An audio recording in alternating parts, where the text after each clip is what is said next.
ఓం సహనావతు సహనౌ భునక్తు సహ వీర్యం కరవావహై తేజస్వినావధీతమస్తు మా విద్విషావహై. ఓం శాంతి శాంతి శాంతి. ఓం గురుర్బ్రహ్మా గురుర్విష్ణు గురుర్దేవో మహేశ్వరః గురురేవ పరం బ్రహ్మ తస్మై శ్రీ గురవే నమః.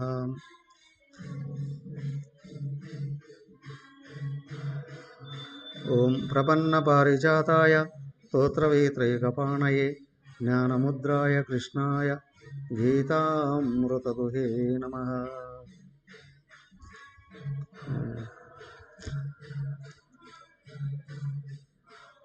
మీరు వింటున్నారా? కుక్కలు వింటున్నాయా? క్లాసులో అవి కనిపించకూడదు. మీరు పీపీనైనా మార్చుకోండి. క్లాసు స్క్రీన్ షాట్ కొడతాం, అవునా? గ్రూప్లోకి వెళ్తుంది. ఆ కుక్క కనిపించకూడదు అక్కడ. కుక్క గేట్ దగ్గరే ఉండాలి, గేట్ లోపలికి రాకూడదు. ఏకంగా క్లాస్కే వస్తే. హరి ఓం. నా వాయిస్ వినిపిస్తుందా? సరే, ఓకే. నిన్న క్లాస్లో ఎక్కడి వరకు వచ్చాం? క్వాలిటీస్. అందరికీ క్వాలిటీస్ ఉన్నాయా? Either bad or good? ఉన్నాయా లేవా? బాగా ఆలోచించి చూడండి. క్వాలిటీస్ ఎక్కడున్నాయి? ఉన్నాయి, ఓకే, ఇది నిజం. కానీ ఎక్కడున్నాయి?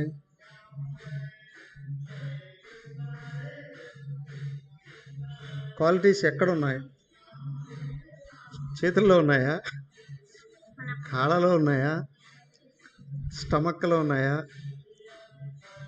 లంగ్స్లో ఉన్నాయా? హార్ట్లో ఉన్నాయా? బ్రెయిన్లో ఉన్నాయా? ఎక్కడున్నాయి?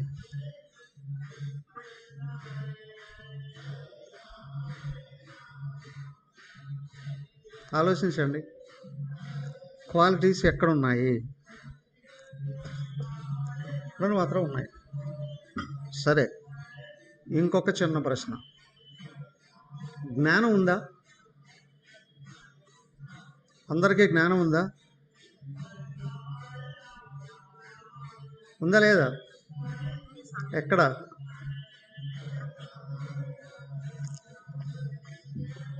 అదెక్కడుంది?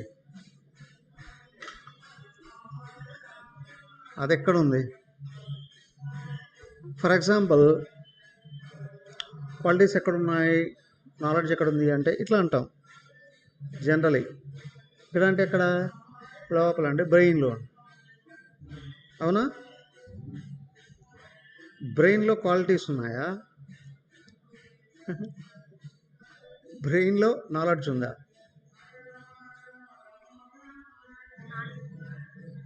మరి క్వాలిటీస్ ప్రాపర్గా ఆలోచించి చూడండి. అవి ఎక్కడున్నాయో చూస్తే మనకి ఇష్టం వచ్చినట్టు మనం మార్చుకోవచ్చు.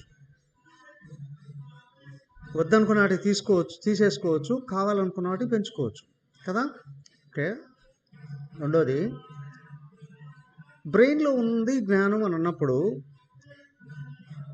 బ్రెయిన్ బతికిన వాళ్ళకు ఉంటుందా, చనిపోయిన వాళ్ళకు ఉంటుందా?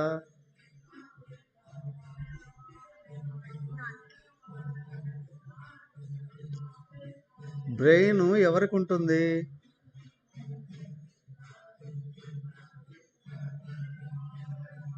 బతికిన వాళ్ళగా, చనిపోయిన వాళ్ళకా? బ్రతికిన వాళ్ళకు ఉంటుందండి, కానీ చనిపోయినప్పుడు బ్రెయిన్ ఉంటుందా ఉండదా? ఉంటుందా ఉండదా? 1 మిల్లీగ్రామ్ కూడా తగ్గదు, బ్రెయిన్ అలాగే ఉంటుంది కదా. మరి బ్రెయిన్లో నాలెడ్జ్ ఉంటే ఉండేటట్లయితే చనిపోయిన వాడికి కూడా నాలెడ్జ్ ఉండాలి కదా. అలాగే బ్రెయిన్ ఎక్కువగా ఉంది అంటే ఎక్కువ నాలెడ్జ్ ఉండాలి. జనరల్గా తల పెద్దది ఉన్నప్పుడు బ్రెయిన్ కూడా ఎక్కువ ఉంటుందిగా, అవునా? వాటికి నాలెడ్జ్ ఎక్కువ ఉండాలి. అది నిజమేనా? బాగా లావుగా పొడుగా బొద్దుగా ఉన్న వాళ్ళకి ఎక్కువ నాలెడ్జ్ ఉంటుందండి అంటే పుట్టుకతోనే రావాలి కదా. వాస్తవం ఏంటి అంటే నాలెడ్జ్ బ్రెయిన్లో ఉండదు.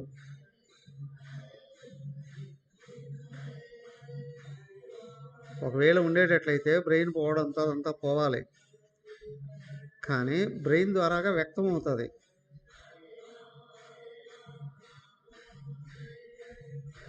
అవునా? బ్రెయిన్ నుండి వ్యక్తం అవుతుంది. ఆ వ్యక్తమయ్యే గేట్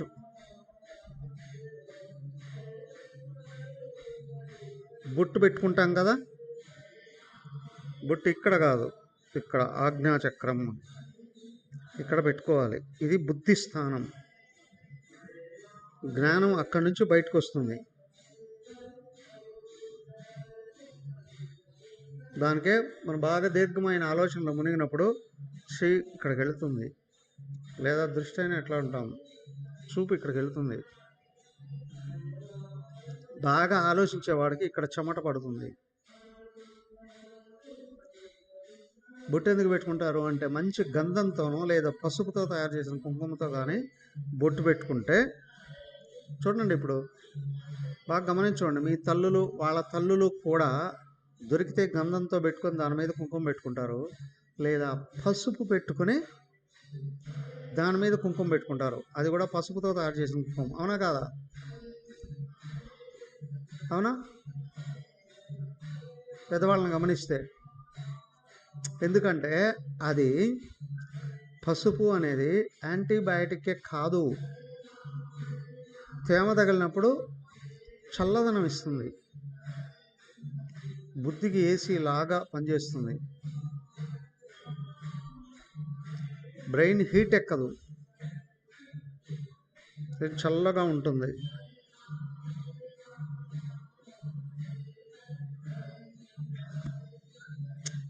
నోటితో గాలి పీలిస్తే లంగ్స్ దాకా వెళ్ళిపోతుంది, ఇక్కడి నుంచి చల్లదనం వస్తే బ్రెయిన్ అంతా కూల్ అయిపోతుంది. తెల్లగంటంగా ఆవేశపడే వాళ్ళని కూల్గా ఆలోచించు అని.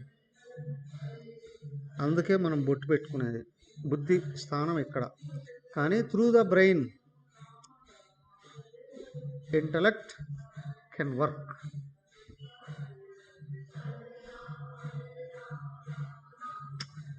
అయితే బుద్ధికి మెదడుకి సంబంధం ఉందా?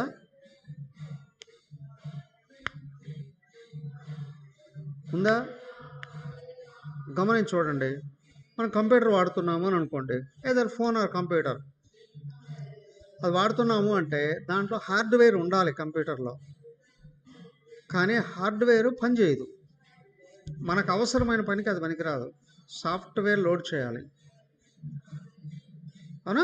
కొత్త కంప్యూటర్ కొని తీసుకొని వచ్చాము, కానీ సాఫ్ట్వేర్ లోడ్ చేస్తేనే కంప్యూటర్ను మనం వాడుకోవడానికి అవకాశం ఉంటుంది.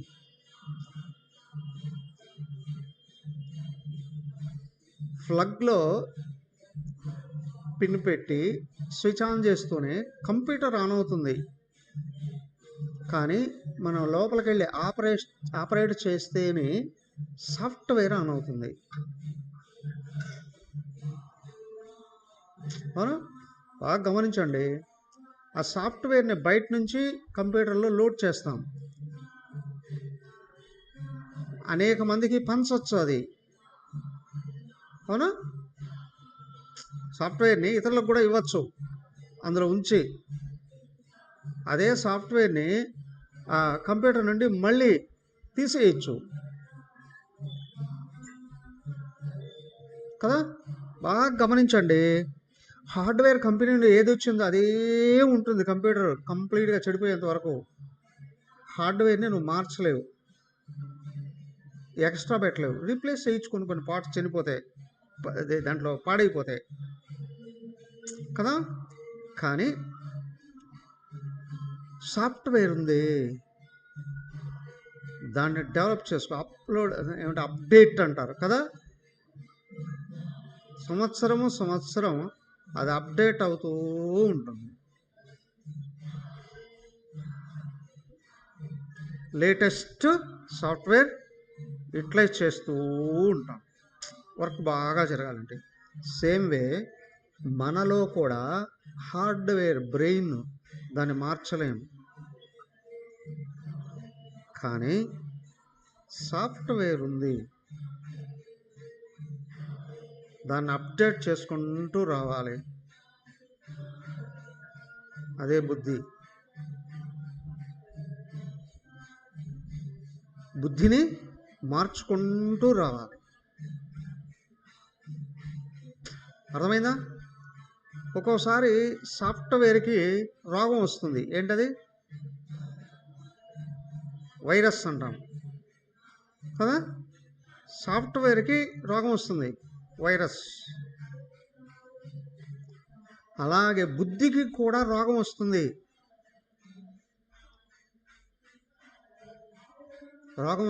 బుద్ధి చెడిపోతుంది. బుద్ధి చెడిపోయినప్పుడు చెడు ఆలోచనలు చేస్తుంది.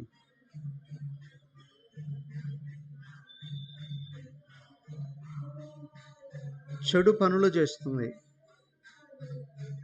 చెడు ఫలితాలను తెచ్చుకుంటుంది. వైరస్ కంప్యూటర్లోకి వెళ్ళినప్పుడు దానికి ఆన్ చేసి పనిచేయడానికి ప్రయత్నం చేస్తే మొత్తం అన్ని ఫైల్స్ని కొలాప్స్ చేసేస్తుంది. ఆ కంప్యూటర్ నాలెడ్జ్లో వాటి ప్రకారం అది ఒక రోగ క్రిమి లాంటిదే. దానికి సంబంధించినటువంటి విధానంలో అలాగే మనలో కూడా సూక్ష్మాతి సూక్ష్మంగా బ్రెయిన్ కంటే సూక్ష్మమైనటువంటి బుద్ధికి చెడు ఆలోచనలు వచ్చాయి, చెడు జ్ఞానం వచ్చింది, అన్ని వినాశకరమైన పనులు చేస్తారు.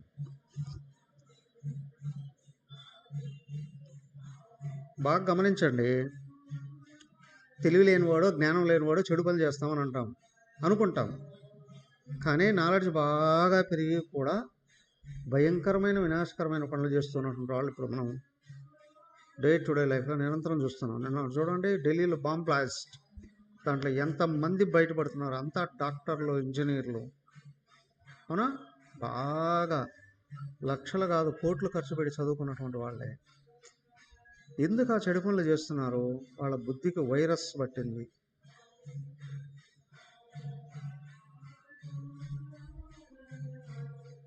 అవునా కాదా? దానివల్ల వాళ్ళు చేసే పనులన్నీ వినాశకరమైన పనులే చేస్తున్నారు.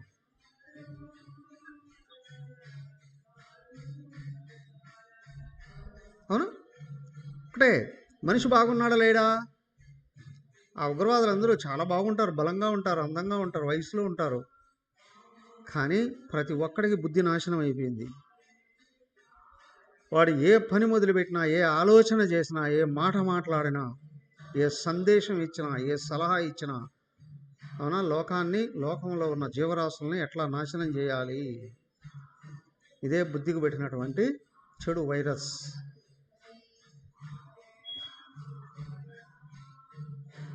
అవునా కదా? అలాగే మనసుకు కూడా వైరస్ ఉంటుంది, బ్యాడ్ క్వాలిటీస్. అయితే మనసు పనిచేసేటువంటి స్థానం హృదయం. ఇక్కడ హృదయం అంటే హార్ట్ కాదు, దానికే అంటారు. కరెక్ట్గా మనకు చెస్ట్లో లెఫ్ట్ సైడ్ హార్ట్ ఉంటుంది కదా. కరెక్ట్గా ఇటువైపు హృదయం ఉంటుంది. హృదయ గుహ అంటారు. ఇక్కడ నుండి క్వాలిటీస్ వ్యక్తమవుతాయి. అవునా, అంటారు కదా, నీకు హృదయం లేదా అంటారు. ఇతరులకు ఏదైనా చెడు సంకల్పిస్తే,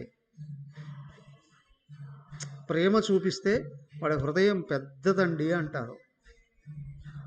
అవునా, ద్వేషం చూపిస్తే వాడి హృదయం బండరాయండి అంటారు. బండరాయి అంటారు. బాగా గమనించి చూడండి. కానీ అవన్నీ కూడా న్యాచురల్గా ఉన్నది ఉన్నట్లుగా తీసుకునేటట్లయితే, హృదయం అనే హార్ట్ అయ్యేటట్లయితే, హార్ట్ రాయి అవుతుందా? హార్ట్ రాయి అయితే ఎట్లా పంప్ చేస్తుంది కదా? బ్లడ్ని తయారు చేసేది హార్టే, బ్లడ్ని పంప్ చేసేది హార్టే, బ్లడ్ని నిల్వ చేసుకునేది హార్ట్. హార్ట్ రాయి అయితే రాయిలోకి ఏమి వెళుతుంది? ఏమీ వెళ్ళదు. ఏమీ వెళ్ళనప్పుడే రాయి అని అంటాం. కానీ పరమ దుర్మార్గుడు, నీచుడు, నికృష్టుడైనా వాడి గుండెగానే ఉంటుంది, కానీ హృదయం చెడిపోతుంది. హృదయము గుండె ఒకటి కాదు, కరెక్ట్గా రైట్ సైడ్లో ఉంటుంది హృదయం అనేది. అక్కడి నుంచే జనరల్గా మనిషి వ్యవహరిస్తూ వస్తాడు. ఎవరినైనా పిలిచినప్పుడు ఓయ్ ఇట్రా అన్నాము అని అనుకోండి, ఒక గ్రూప్ ఆఫ్ పీపుల్ అక్కడ ఉన్నారు, వాళ్ళు ఏమంటారు? నేనా అంటారు కదా. నేనా అంటారా? అనేటప్పుడు నేనా అని అన్నప్పుడు నేనా అంటారు. నేనా నేనా నేనా నేనా అంటారు. కరెక్ట్గా వెళుతుంది. బాగా గమనించి చూడండి. మన బొటన వేలు ఎక్కడికి వెళ్ళి అయితే చూపిస్తుందో అది హృదయ గుహ.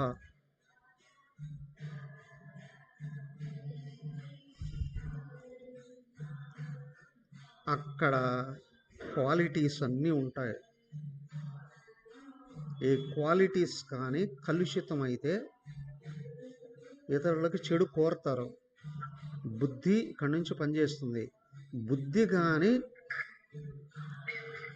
కలుషితం అయితే చెడుగా ఆలోచిస్తుంది, చెడుగా ప్లాన్ చేస్తుంది, చెడుగా నిర్వహణ చేస్తుంది. అవునా?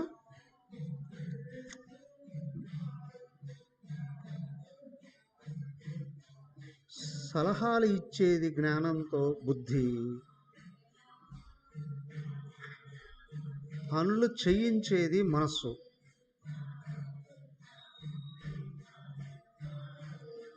బుద్ధి చెడిపోతే చెడు సంకల్పాలు చేస్తుంది, మనసు చెడిపోతే చెడు కర్మలు చేయిస్తుంది.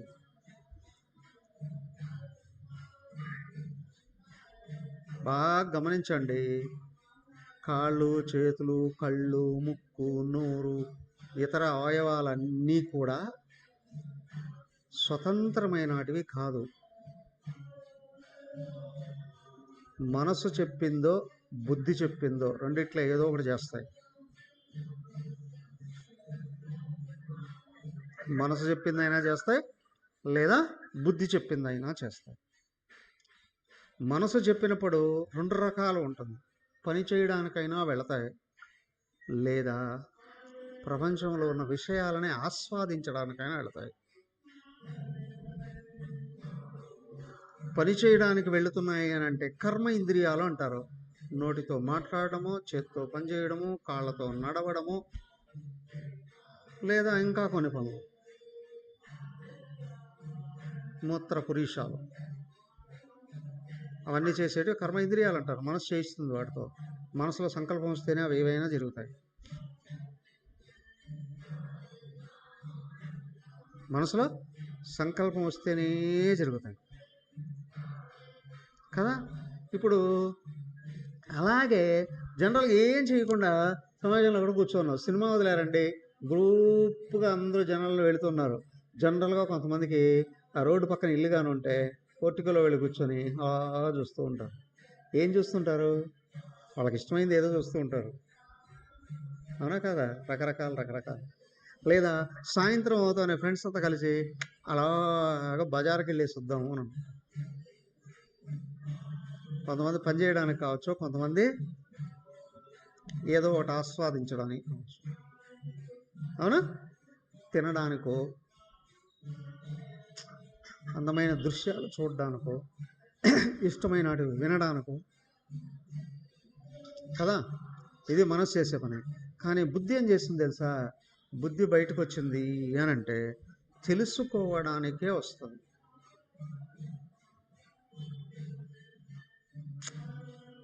మీరు ఫోన్ పెట్టి చూస్తున్నారో, కంప్యూటర్ చూస్తున్నారో, లేదా టీవీ పెట్టుకొని కూడా చూడొచ్చు ఇప్పుడు కదా. నేర్చుకోవడానికి అనేది సంకల్పం అయితే చెవులు వింటూ ఉంటాయి, కళ్ళు చూస్తూ ఉంటాయి, అవునా. ఇప్పుడు ఆలోచనలలో వేగం తగ్గిపోతుంది, అంటే మనసు స్లోగా కంట్రోల్ అవుతూ ఉంది. ఇప్పుడు క్లాస్ అయినా కావచ్చు, లేదా మీ కాలేజీలో క్లాస్ అయినా కావచ్చు, ఆలోచనలు తగ్గినప్పుడు గ్రాస్పింగ్ పెరుగుతుంది, అండర్స్టాండింగ్ పెరుగుతుంది, రెండింటిని బట్టి మెమరీ పెరుగుతుంది. కానీ ఆలోచనలు కానీ పరుగులు తీస్తున్నాయి అంటే చూపులు ఇలాగే ఉంటాయి, కానీ మనసు ఇంకొక చోట ఎక్కడో ఆలోచిస్తూ ఉంటుంది. వాళ్ళకి ఏం క్లాసు విన్నారా మెమరీలో ఏమీ ఉండదు, అవునా. మెమరీలు వేరే వేరే ఉంటాయి, ఖాళీగా ఉంటుందని కాదు. క్లాస్ సబ్జెక్ట్ అనేది లోపలికి వెళ్ళదు, అవునా కదా. కాబట్టి మనసు లేస్తే ప్రపంచాన్ని ఆస్వాదించాలను, లేదా ప్రపంచంలో పని చేయాలను. అదే బుద్ధి పైకి లేచి ముందుకు వస్తే ఏదో ఒకటి తెలుసుకోవాలి. Second thing, తెలియపరచాలి.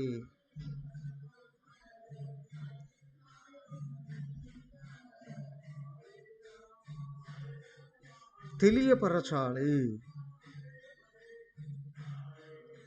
దాని ఇంటలెక్ట్ అంటారు. అర్థమైంది. ఈ లోపల సూక్ష్మమైనటువంటి అవయవాలే ఇవి. అవయవాలంటే స్థూల శరీరంలో ఉన్న అవయవాలు కాదు.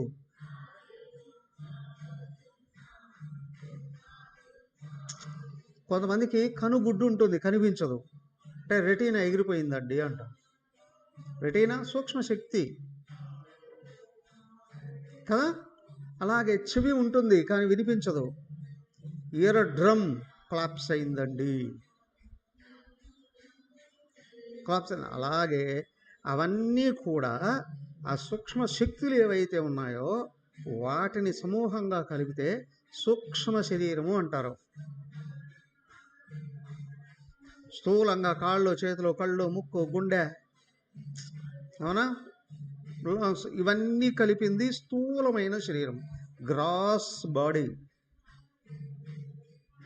Gross level body. సెకండ్, ఈ పవర్స్ అన్నీ ఉన్నాయి, శక్తులన్నీ, కంటిని పనిచేసే శక్తి, చెవిని పనిచేయించే శక్తి, నాలుకతో రుచి చూసే శక్తి, ముక్కుతో వాసన చూసే శక్తి, వీటినన్నిటినీ కలిపితే సూక్ష్మ శరీరము అంటారు. 5 కర్మేంద్రియాలు ఉంటాయి, వాక్, చేతులు, కాళ్ళు, 1, 2 వాటి శక్తులు, కర్మేంద్రియ శక్తులు. అలాగే జ్ఞానేంద్రియాలు, కళ్ళు, చెవులు, ముక్కుతో వాసన చూసే శక్తి, నాలుకతో రుచి చూసే శక్తి, చర్మంతో స్పర్శ చూసే శక్తి. 5 జ్ఞానేంద్రియాలు.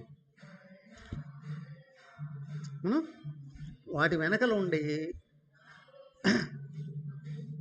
నిరంతరం ఆలోచిస్తూ విషయాల వెంటబడము, విషయాలను ఆస్వాదించడమో చేసే మనస్సు, అది కూడా ఒక శక్తే. ఇవన్నీ ఒక ఎత్తు అయితే చదవడం ద్వారాను, వినడం ద్వారాను, చూడడం ద్వారాను విషయ జ్ఞానాన్ని సంపాదించుకొని, అర్థం చేసుకొని, లోపల దాచుకొని, అవసరమైనప్పుడు ఆ జ్ఞానాన్ని తీసి ఆలోచించి దానికి అనుగుణంగా పనిచేయించేది బుద్ధి. అది సూక్ష్మాతి సూక్ష్మమైన శక్తి. ఇవన్నీ కలిపితే 5 కర్మేంద్రియాలు, 5 జ్ఞానేంద్రియాలు, అవునా, మనసు, బుద్ధి 12 కదా. అయితే ఇంకొక పని చేసేది, బాడీని అంతా నడిపించేటివి లోపల తల దగ్గర నుండి పాదాల వరకు, గోళ్ళ వరకు కూడా పనిచేసే శక్తులు కొన్ని ఉన్నాయి, వాటినే ప్రాణాలు అంటాం. ప్రాణాలు, ఎన్ని ప్రాణాలు ఉన్నాయి మీకు? ప్రాణాలు ఎన్ని ఉన్నాయంటే ఒకటే అంటాం కదా. కానీ జనరల్గా వాడుకలు ఏమంటారు? నా పంచ ప్రాణాలండి అంటారు. అంటే ఉన్నట్ట లేనట్ట పంచ ప్రాణాలు.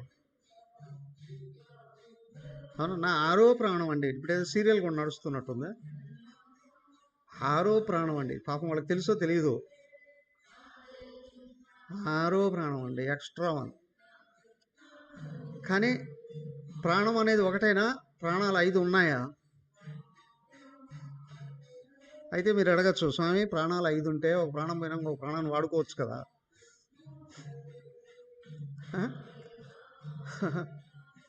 ఫ్లైట్లో వెళుతున్నాము అని అనుకోండి. జనరల్గా ఒక స్టేట్లో ఒక ప్లేస్ నుండి ఒక ప్లేస్ నడిచేటువంటి ఫ్లైట్లో ఒకే ఇంజిన్ ఉంటుంది జనరల్గా. కానీ అవి రేర్. 2 ఇంజిన్లు జనరల్గా ఉంటాయి. ఫ్లైట్, చిన్న ఫ్లైట్ అయినా. హెలికాప్టర్కి ఒకటే ఉండొచ్చు, కానీ హెలికాప్టర్ పెద్దవి అయితే 2 ఉంటాయి. ఇంజన్ రెక్కలు ఉంటాయి కదా, ఆ రెక్కల కింద చక్రంలాగా ఉంటాయి, ఇంజిన్ అక్కడే ఉంటుంది. కొన్ని ఫ్లైట్స్ చూడండి, ఇంటర్నేషనల్ ఫ్లైట్స్, ఆ రెక్కల కింద చక్రాలలాగా 4 ఉంటాయి, 4 ఇంజిన్లు ఉంటాయి, 4 పనిచేస్తూ ఉంటాయి ఇంటర్నేషనల్ ఫ్లైట్స్కి. ఒకవేళ ఒకటి కానీ పోయింది అంటే, ఫెయిల్ అయింది అంటే 3 పనిచేస్తూ ఉంటాయి.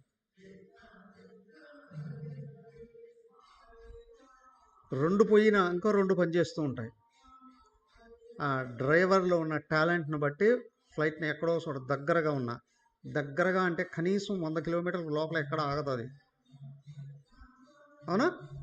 ఓ ఫ్లైట్ ఆగాలి అంటే మినిమం 100 కిలోమీటర్స్ ఉండాలి కదా. 100 కిలోమీటర్స్ లోపల ఎక్కడొక చోట ఆపేస్తుంటాడు కదా. అలాగే ఏమంటే మనలో కూడా 5 ప్రాణాలు ఉన్నాయా అంటే 4 పోయినా 5వది వాడుకోవచ్చా? నో. కానీ 5 సమష్టిగా పనిచేస్తూ ఉంటాయి. 5లో ఏ ఒకటి దెబ్బతిన్నా మిగతా వాటన్నిటిని కొలాప్స్ చేసేస్తుంది. అన్నిటినీ కలిపి ప్రాణం అంటాం. ముక్కు ద్వారాగా శ్వాస లోపలికి తీసుకొని, ముక్కు నుండి శ్వాస లోపలికి తీసుకొని ఆ గాలి 5 రకాలుగా మార్పు చెందుతుంది. అవే ప్రాణాలు. గాలి ఆగితే ప్రాణం ఎగిరిపోతుంది అని.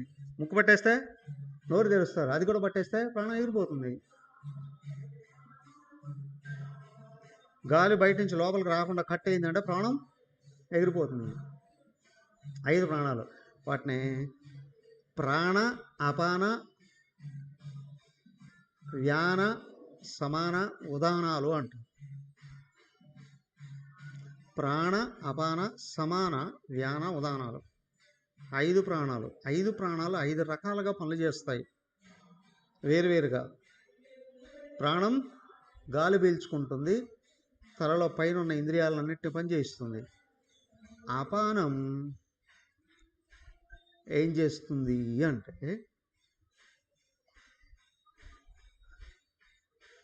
లోపల ఉన్న చెత్తనంతా బయటికి పంపిస్తూ ఉంటుంది. మలమూత్రాల ద్వారానే కాదు, ప్రతిరోజు మనం తెల్లారి చూసామంటే ముక్కులో ఒక రకమైన చెత్త వచ్చేస్తుంది, చెవుల్లో కొంచెం చెత్త వస్తుంది, నోట్లో నుంచి చెత్త వస్తుంది, చర్మం నుండి కూడా చెత్త కదా.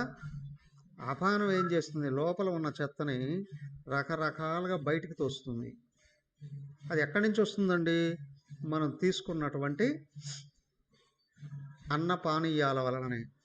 ఆహారం, జలం తీసుకుంటాం కదా, అవన్నీ జీర్ణకోశంలోకి వెళ్ళిపోయి దాన్ని జీర్ణకోశంలో చక్కగా గ్రైండర్ చేసి పనికొచ్చేదాన్నంతా పట్టుకొని వ్యానానికి అందిస్తుంది. ఆ పదార్థాన్ని గ్లూకోజ్ అంటాం. దానికి ఎప్పుడైనా నీరసం వచ్చిందంటే వెంటనే గ్లూకోజ్ ఎక్కిస్తారు కదా.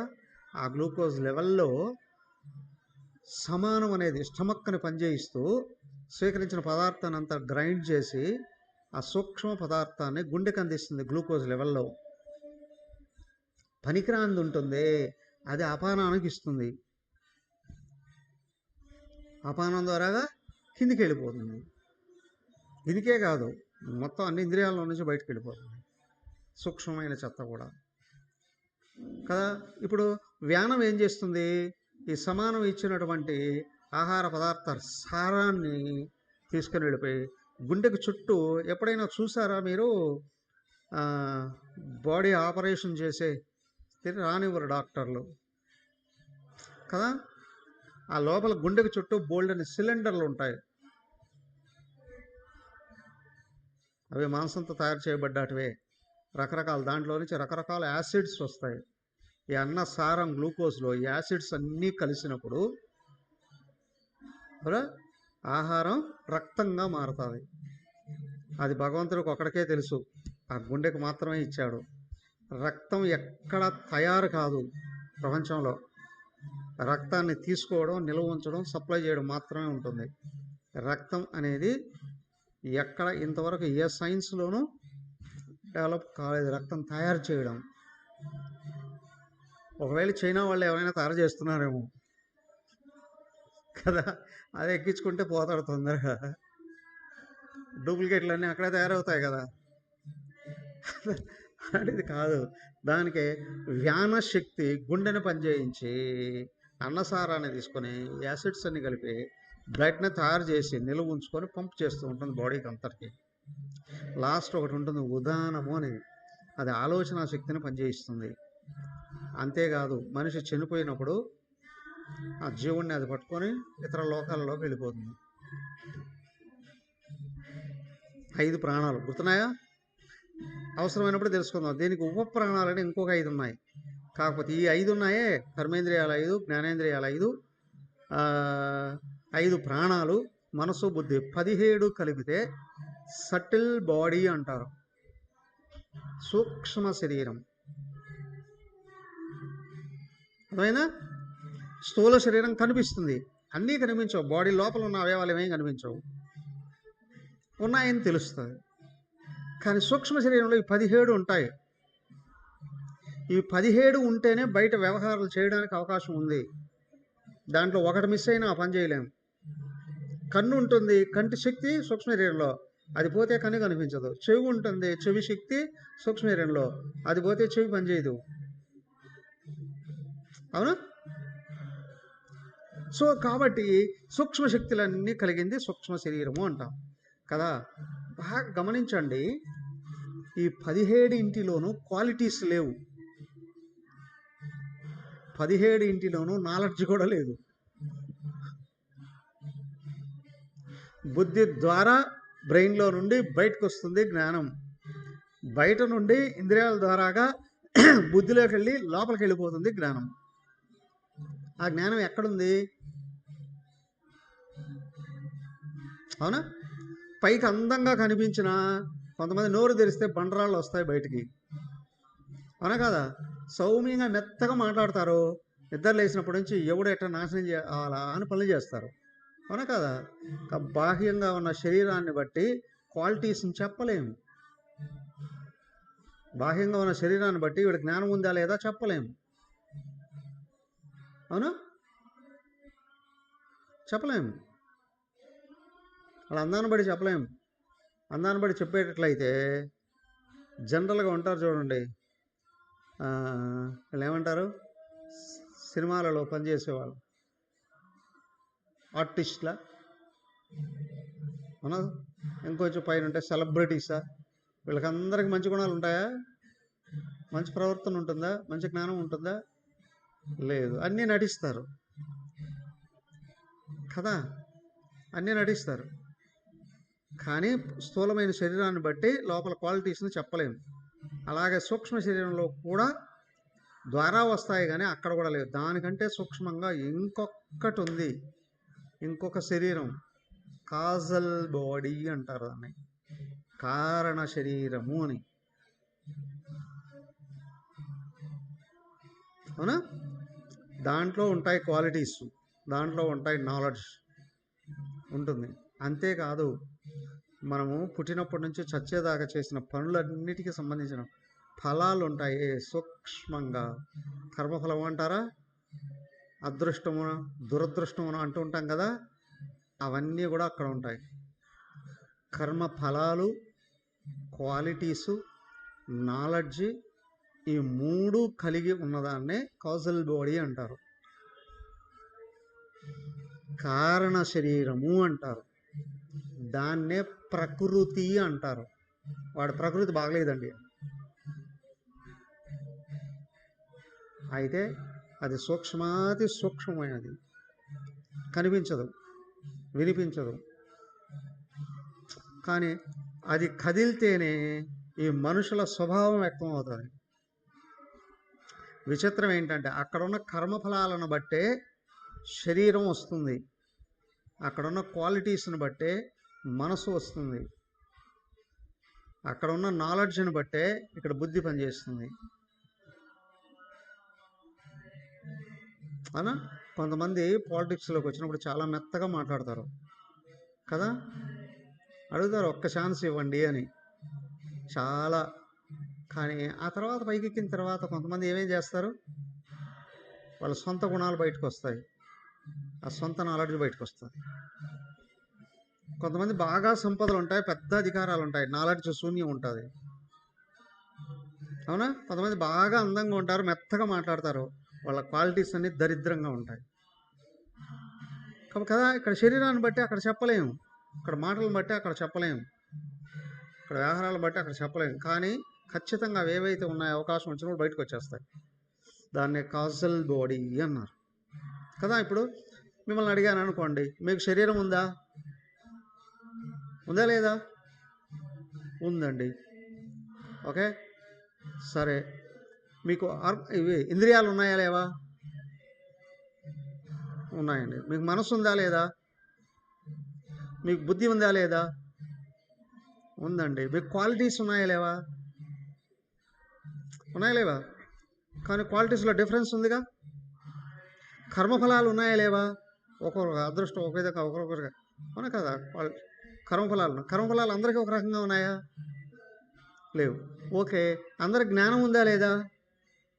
ఉంది. కానీ అందరి జ్ఞానం ఒక విధంగా ఉందా? లేదు కదా. కానీ ఇవన్నీ ప్రతి ఒక్కరికి, నాకు శరీరం ఉంది, నాకు ఇంద్రియాలు ఉన్నాయి, నాకు మనసు ఉంది, నాకు బుద్ధి ఉంది, నాకు ప్రాణాలు ఉన్నాయి, అవునా కదా. నాకు మనసు ఉంది, నాకు బుద్ధి ఉంది. బట్ ఒక్క విషయం ఎవరు ఆలోచన చేయరు, ఇవన్నీ కలిగిన నేనెవరు?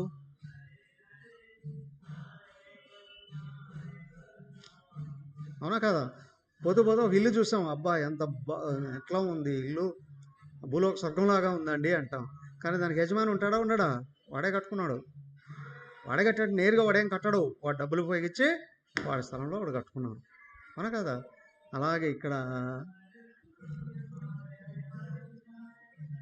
ఈ దేహము ఒక ఇల్లు లాంటిది, స్థూలదేహం. ఆ ఇంట్లో పరికరాలన్నీ ఉంటాయి, కిచెన్ దగ్గర నుండి బెడ్రూమ్ దాకా అన్నీ ఉంటాయి, అలాంటివి సూక్ష్మ శరీరం. కానీ వీటికి వెనకల ఉన్న క్వాలిటీస్ నాలెడ్జ్ని బట్టి కారణ శరీరం. కానీ యజమాని అనేవాడు ఉంటాడా ఉండడా కదా. ఈ శరీరము, నా ఇంద్రియాలు, నా ప్రాణాలు, నా మనసు, నా బుద్ధి, నా జ్ఞానము, నా క్వాలిటీస్ అన్న నేనెవరు? విచిత్రం, ఈ నేననేవాడు దేహంలో ఉంటేనే బతుకుంటాం, అన్నీ వ్యవహరిస్తాం, అన్నీ అనుభవిస్తాం. ఈ నేననేవాడు పక్కకి వెళితే ఇవన్నీ కొలాప్స్ అయిపోతాయి. విచిత్రం ఏంటంటే స్థూల దేహమే కొలాప్స్ అవుతుంది, కానీ సూక్ష్మ శరీరం ఉందే, ఆ సూక్ష్మ శరీరము, కారణ శరీరము పట్టుకొని వెళ్ళిపోతాడు వాడు. ఒక వ్యక్తి, ఒక ఆఫీసర్ ట్రాన్స్ఫర్ అయ్యాడు, ఇక్కడ సొంత ఇల్లు లేదు, ఇల్లు రెంట్కి తీసుకుంటాడు, ఎక్కడి నుంచో వస్తువులన్నీ తీసుకొచ్చుకుంటాడు, ఇంట్లో పెట్టుకుంటాడు, అన్నీ అనుభవిస్తూ ఉంటాడు. మళ్ళీ ఇక్కడ నుంచి ట్రాన్స్ఫర్ అయిపోయింది, ఆ ఇల్లు వదిలేస్తాడు అతను. కానీ ఇంట్లో ఉన్నటివన్నీ, అవునా కదా, ఇంట్లో ఉన్నటివి, బ్యాంకులో ఉన్నటివి సహా, బ్యాంక్ లాకర్లో కొన్ని ఉంటాయి, బ్యాంక్ అకౌంట్లో కొన్ని ఉంటాయి, అవి కూడా అక్కడికి ట్రాన్స్ఫర్ చేసుకుంటాడు, అవునా కదా. అలాగే నేను అనేవాడు ఉన్నాడే, వీడు యజమాని, వీడు చేసిన కర్మల వల్లనే వీడి శరీరం వచ్చింది, వీడు సంపాదించుకున్న గుణాల వల్లనే మనసు వచ్చింది, వీడు పెంచుకున్న జ్ఞానమే బుద్ధిగా తయారైంది. వీడికి శరీరానికి టైం అయిపోయింది అంటే చూడండి, కొంతమందికి చావు అంటాం, లేదా ట్రాన్స్ఫర్ అన్నా వెళ్ళిపోవాల్సిందే. అలాగే శరీరం టైం అయిపోతే పోతుంది, లోపల ఉన్నాడు పట్టుకొని ఇంకో చోటుకి వెళ్ళిపోతుంది. అవునా కదా? ఎవడు వీడు ఈ శరీరంలోకి ఎలా వచ్చాడు, శరీరంలో ఎలాగ పనులు చేస్తున్నాడో, శరీరం నుంచి ఎలా బయటికి వెళ్తాడో, బయటికి వెళ్తే ఎక్కడికి వెళ్తాడో రేపు చూద్దాం. హరి ఓం. ఓం సర్వే భవంతు సుఖినః, సర్వే సంతు నిరామయాః, సర్వే భద్రాణి పశ్యంతు, మా కశ్చిద్ దుఃఖభాగ్ భవేత్. ఓం శాంతి శాంతి శాంతి. హరి ఓం. శ్రీ గురుభ్యో నమః. హరి ఓం. హరి ఓం.